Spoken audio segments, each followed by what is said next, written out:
Saudos desde Outeiro de Mondoforte.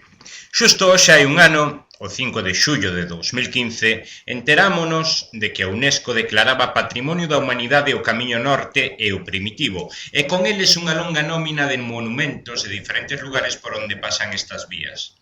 A decisión tomábase en Bon, lugar no que se atopaba naquel momento o Conselleiro de Cultura e Educación Román Rodríguez, quen inmediatamente lle comunicou á alcaldesa de Mondoñedo, Elena Candia.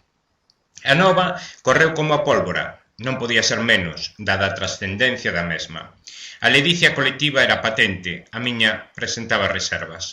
Unha redactora de La Voz de Galicia a Mariña chamoume con urxencia para que lle remitira un texto breve facendo unha valoración deste nomeamento. Daquela eu estaba sentado nunha das terrazas da Praza do Concello agardando por Elena Candia para manter unha conversa sobre asuntos culturais.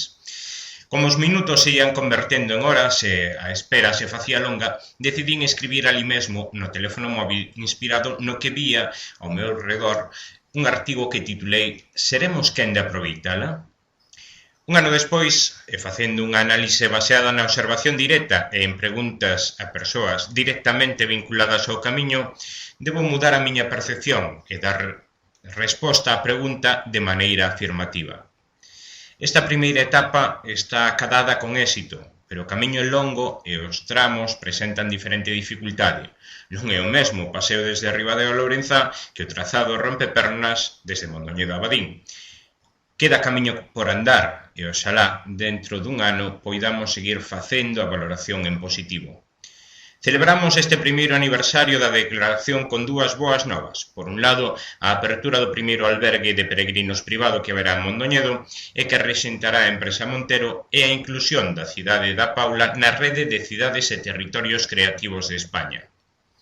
Este pasado sábado asinábase en Monforte de Lemos a acta fundacional da Rede de Cidades e Territorios Creativos do Nos, que se sumaron entidades supramunicipais, como é o caso do Consorcio Ribeira Sacra, o Cabildo de Tenerife ou a Deputación de Lugo. Todos estes municipios presentan características comuns, como atesourar un patrimonio material ou inmaterial que permita desenvolver plans e proxectos creativos para o asentamento de poboación e a xeración de valor engadido.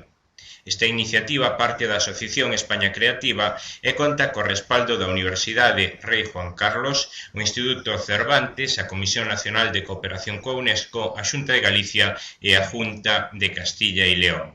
Bo día.